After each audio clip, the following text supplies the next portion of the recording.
Guys, in today's video, I'm bringing you a Senna gameplay, and you know, I kind of changed up my itemization for Senna a good bit here, or kind of a different bit of a loadout for Senna. So I'm gonna recommend you guys kind of two different things to do with Senna to give you guys the best chances of winning. So first off, sorry guys for the cable cutting out, but the items that you're gonna want to go on Senna will be Spectral, Sickle, Manimmune, Stasis, Red Boots, Dustblade, Magnetic Blaster, and Mortal Reminder. Now this build has a bunch of damage and very strong. And when you're running this build, what you want to do is you want to run these runes right here. So if you're running this build, you want to go these runes because this will be the highest damage output build.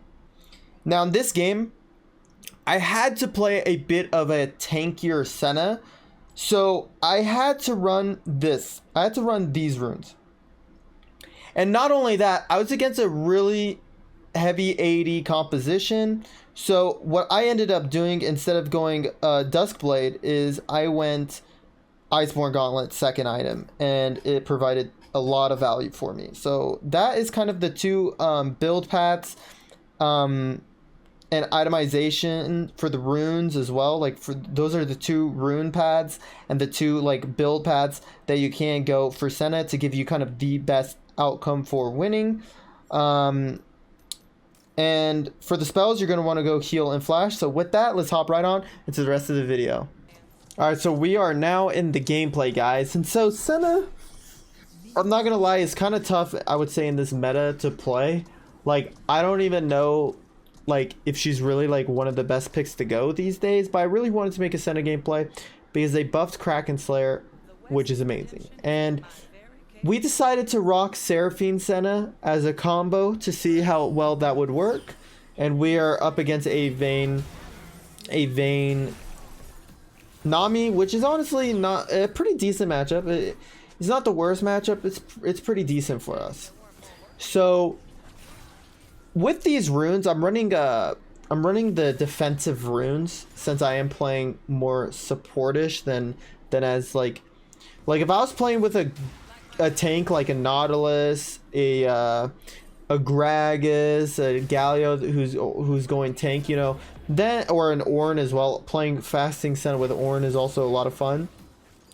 But if I was playing against a champion like that, then I would go more aggressive runes like Brutal and Bloodline. Boom! Oh my god, that was so beautiful. And this Vayne was like so desperate for this freaking Seraphine, but I was like, nope. So we get a nice little double kill, and now we can kind of push this wave and reset. So right there, we caught some luck. Usually in a Senna lane, it really depends what your partner is playing. Like your partner could be playing an ADC, a tank, an AP champion, like who knows what your partner's playing. But depending on what your partner's playing, there's a certain win condition for your lane. And our win condition is our lane's pretty weak. So we want to like poke. So Senna pokes and Seraphine pokes, but we know we never try to trade auto for auto. That's basically like how our lane works. Now right there, the enemy team just made a mistake, and that's how we were able to capitalize. So now I'm focusing on setting up vision. You know, if you're winning your lane, the worst thing that could happen to you is by getting ganked. So what I immediately did first is prioritize vision control. Oh, that Vayne was able to dash out of my second auto attack. Getting ready. I'm basically looking for this Vayne to walk up. Boom. I was kind of slow with my Q right there. This was like my first game on, so I'm not like super like fast with it. Teammates are getting well, Zoe just got killed. I'm looking for an angle here since Fizz isn't here. Like I'm thinking, okay, maybe we start setting up some plate damage. And so that's what I start doing. I start auto attacking the turret. Boom, looking for some poke onto Vayne. Look for a bubble. I get hit by a bubble. But guys, look what happens here. Seraphine with a big ultimate. Oh my god. And they're just dead. Like, that was... Whoo, that Seraphine ult was juicy. Super juicy Seraphine ult right there. Alright, now we could just clear this lane. Boop, boop. And go for a reset. Now, the question is DNZio, could you stay and go for another plate? Maybe, but personally for me, I like getting this reset in. And now I go with tier 2 boots. Because tier 2 boots is super strong. Mana immune doesn't really matter. Like, me having mana immune early doesn't literally do anything for me. Now, you can experiment with different boots. You can go, you know, if you want to go magic resist boots or 80 like armor pen boots, you can. Personally, I like healing. So that's what I decided to use. Zoe's trying to like execute herself, but I don't think she knows that she probably could have just ran out and been fine, but I'm just shoving in the wave because I just want to start taking plates. Boom. I think I start going in for the autos on the Nexus. Not Nexus, the turret. Imagine already auto attacking the Nexus this early. Now right here, I think I'm looking for a root. I land it. You kind of want to look at the rhythm of the ADC player, like how often they're auto attacking, and then it makes it much easier to land a root into that. Pop their fruit. They know they can't go for the fruit, and if they try to, Seraphine will just pop them. We go in with a dive. I kind of missed my ult damage, but well, look what I do, guys. Is I'm sitting here tanking. I tanked as much as I could. And then I started backing off, but that was really good.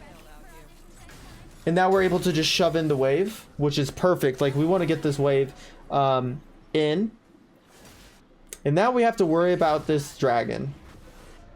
And this Fizz player is a good player. I know him. I'm trying to look for a root on Draven, but this goddamn Scuttle, bro, with the body block of the Sentry.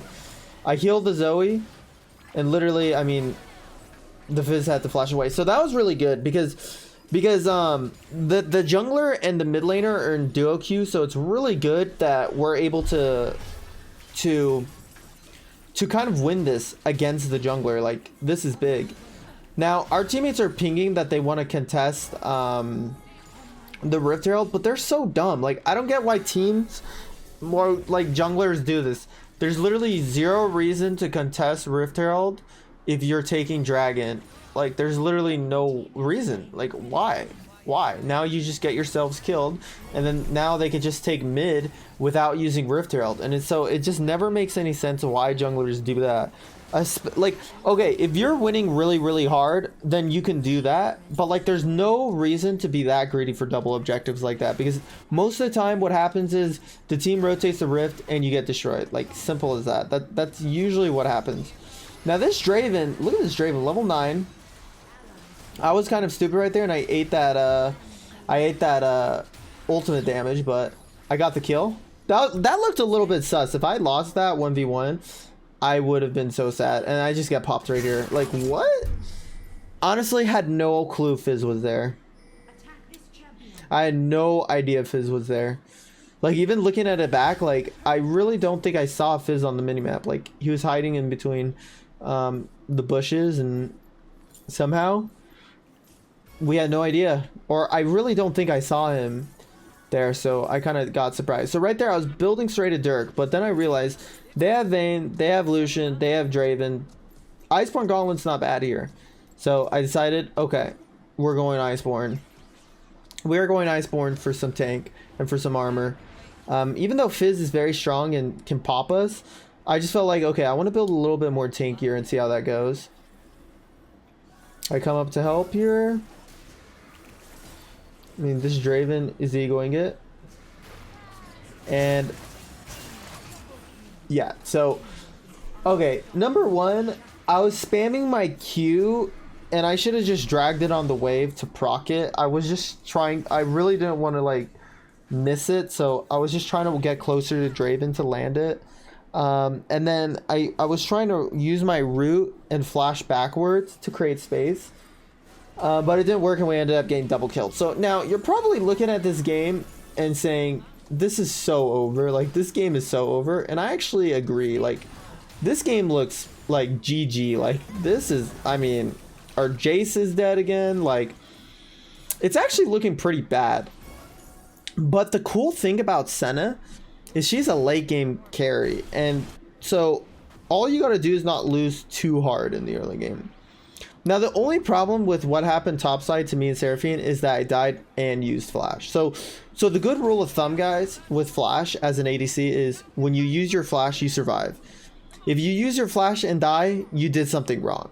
So either that means that there was no way you would have lived, so you shouldn't have flashed, or you used flash, survived, and then went back in and killed yourself. So as you guys saw, I opened up my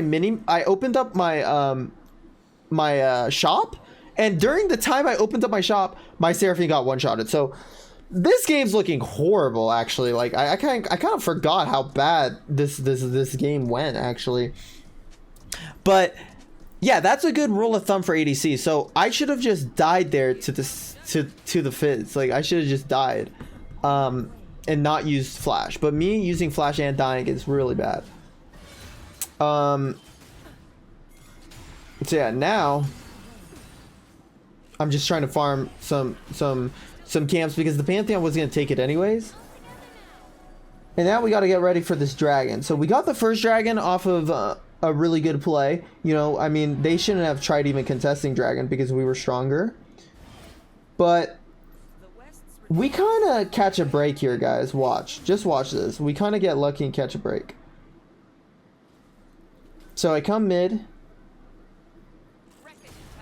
Clear this, and I realize, okay, I don't really need a reset for this item. It's like useless. So I think I tried to go place some vision right here. Yeah, so right here I walk up and I think I start warding. Boom, I ward. I take this, and this Fizz decides to go on me, right?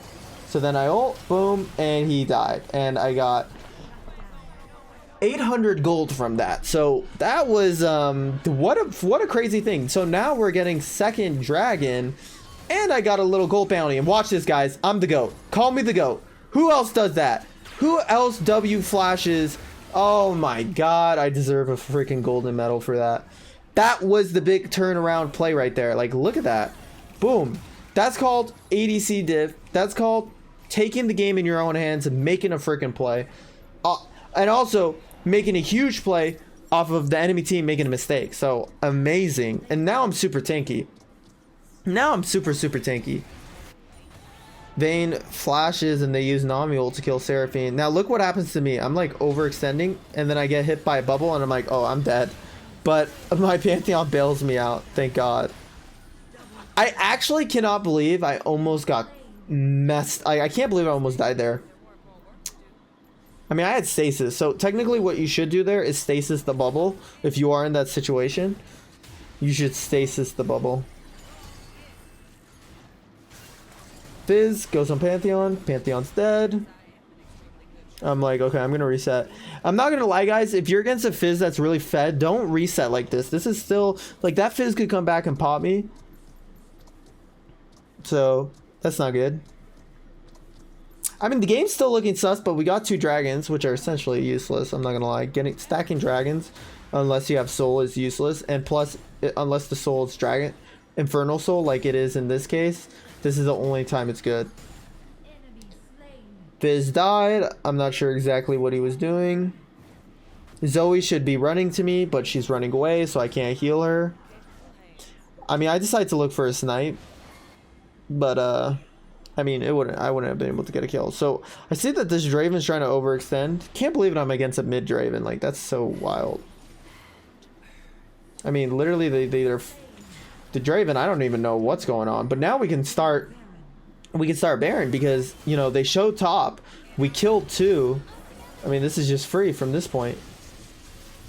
I mean, the Vayne and Nami are kind of playing in a weird way. Because they're thinking, okay, we'll just split push and get gold so we could carry late. Boom. Reset. Boom. And I mean, maybe we can potentially chase this. This is the thought process. That's so sad we lost that. I mean, even if we can kill 1, that's huge. So we get Nami. And now we can push mid. The Jace almost killed the whoever Jace, I mean, Jace was fighting someone. He almost killed someone. But luckily he was able to live that. Like, if he died, that would have been horrible. And now we can finally break open this mid, bro. Like, this mid turret needs to go.